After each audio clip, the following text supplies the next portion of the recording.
Hi friends, today we will go through creating the app service on Azure. So if you go to portal.azure.com, you can see either you can go to create a resource or you can see app services here. If you see, just go and click it. Let's click on create. Let's explore the different options available for us. The first one is subscription. So this will be which subscription you want to create your app service. We need to select a resource group. So this is like a logical container for your application. So I'm just going to say RG, let's say the name of the environment and application name. Okay, name of the web app. So let's just say some control. So sample app. So here, the moment you say publish, you can see three types of publish options: code, Docker container, static web app. Let's go with code. Container is also an option if at all you want to deploy your app as a container. And static web app is if your application requirement is up very high and you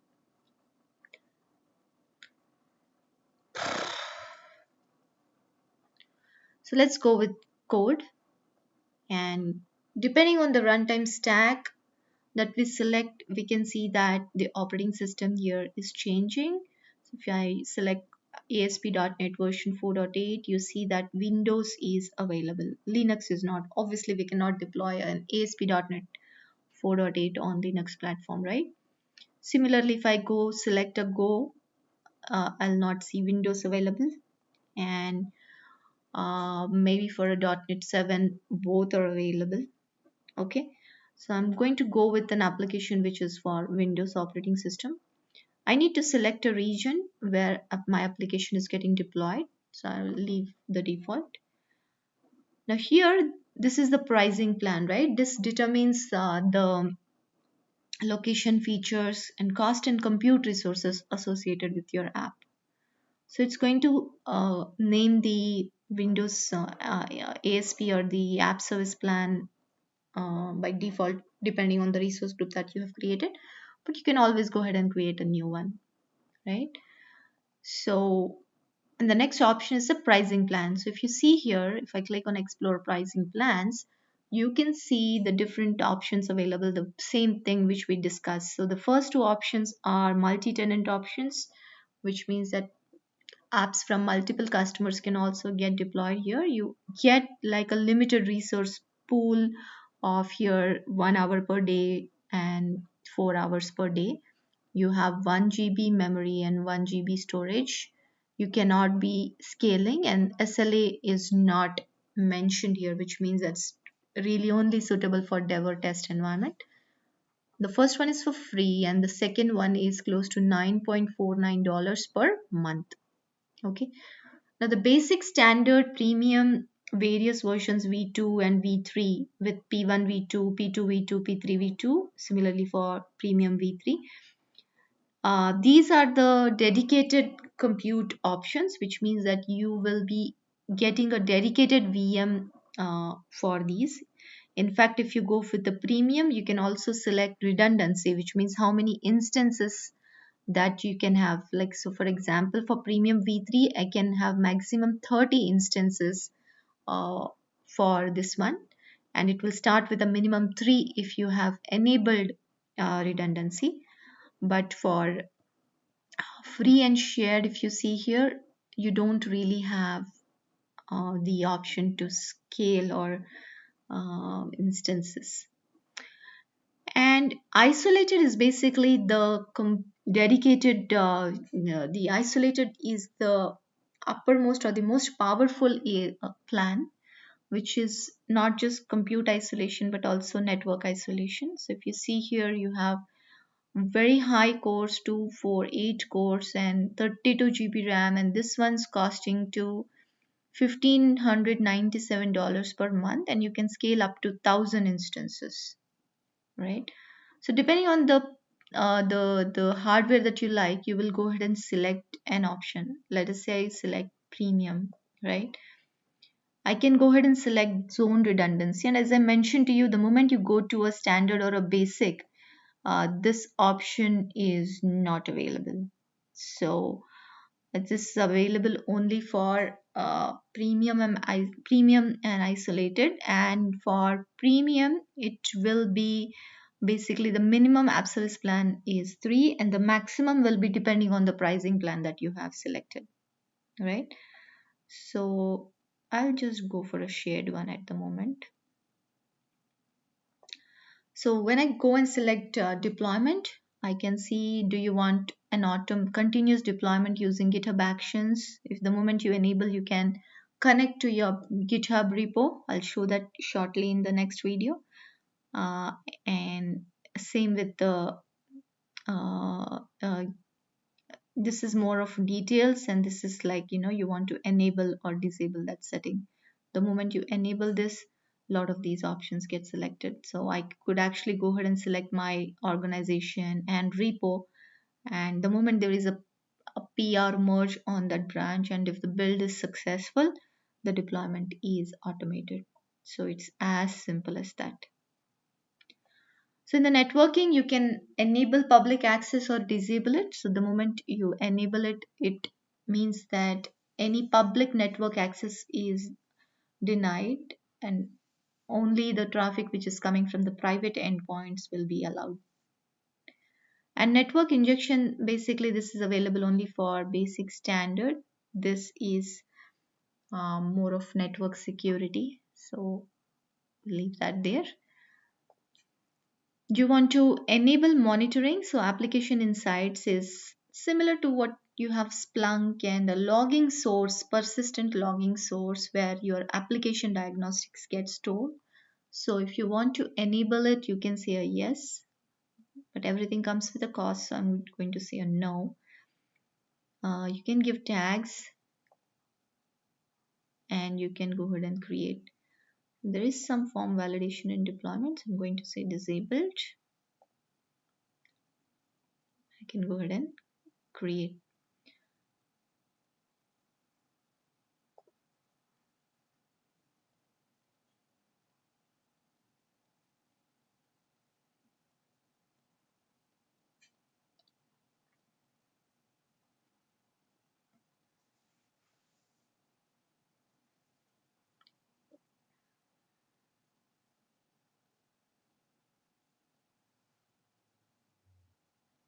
So this was now created the ASP for me.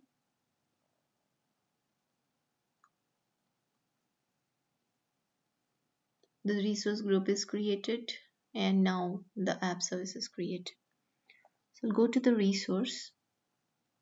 So this is my app service here. Okay. Now we'll see what are the different options very quickly. Now this is an overview activity log, like, what are the different activities that have happened here. Let's say someone restarted or updated configuration settings. So all the activities get logged here.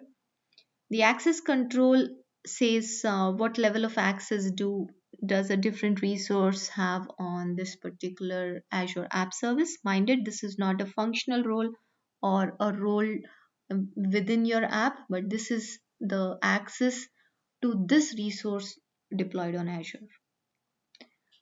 We can see tags and similarly multiple things for safety and security and diagnosis.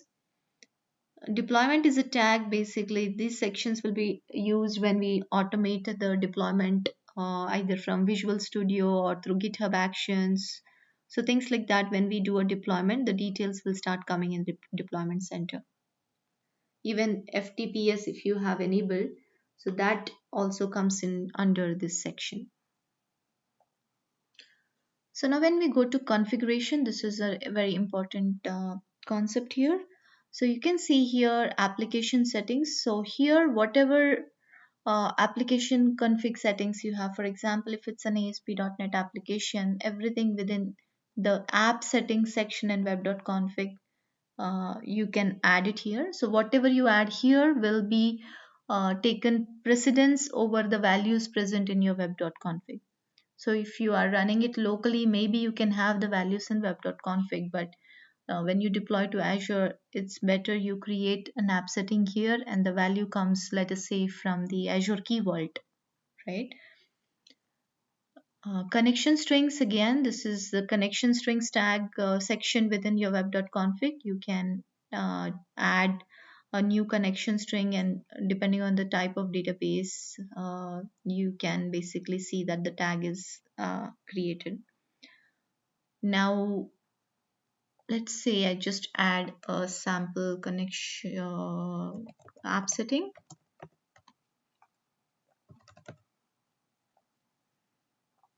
So you can see here a different thing called a deployment slot, right? That I will probably talk in the next video. So you can edit it here, or you can actually, if you want to multiple tags, if you want to edit it together, you can always use this, and you can update it here as well. This comes very handy when you have multiple tags and you want to do together. But remember, the application settings in the this particular section will take precedence over the web.config. Yeah.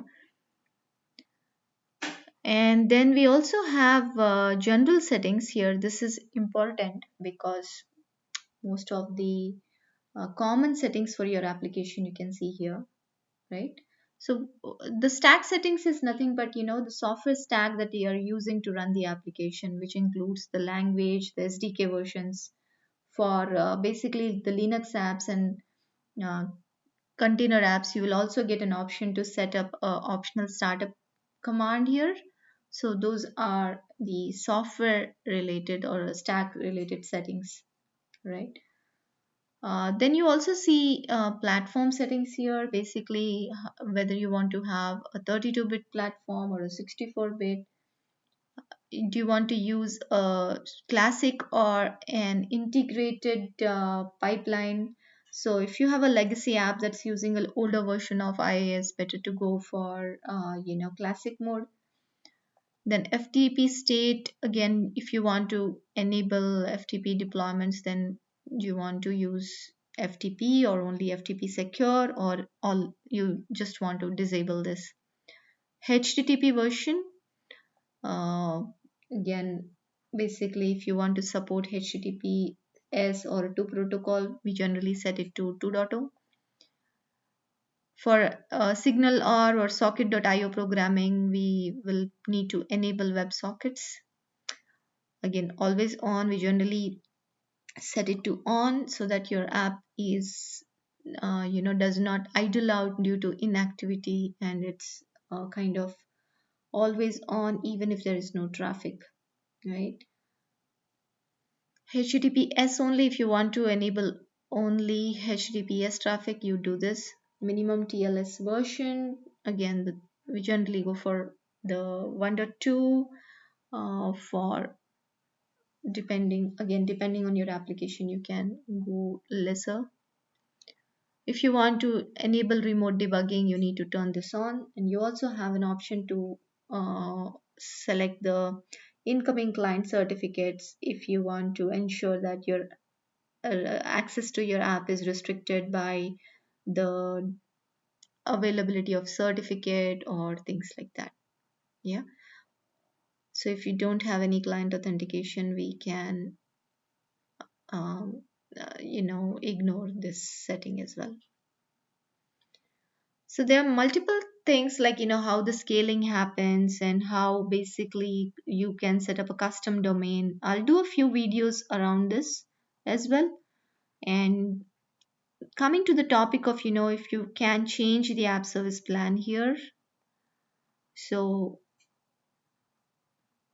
if at all you have a new app service plan which is present in the same region, you can always do that, because you cannot move an app to a different app service plan which is in a different region. So this is how you can change the app service plan. Yep, a lot of things, but we will do smaller videos. Stay tuned. Here you have learned how to create an app service, and you have seen what are the different configuration settings, app settings, general settings, very important. And sorry, I forgot to tell you one thing, which is the uh, ARR affinity. Okay.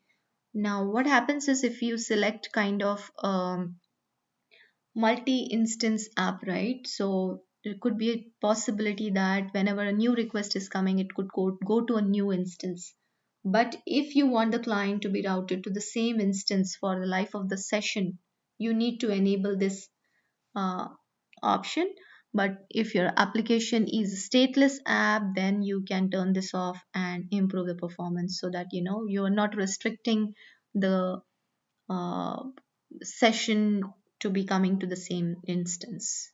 For stateful apps, it's very important that you enable this. Otherwise, you will see some weird, inconsistent behavior when you're running your application on Azure. So remember that. All right. Thank you so much. We'll do a few more demo videos on various of these settings shortly. Stay tuned. Thank you.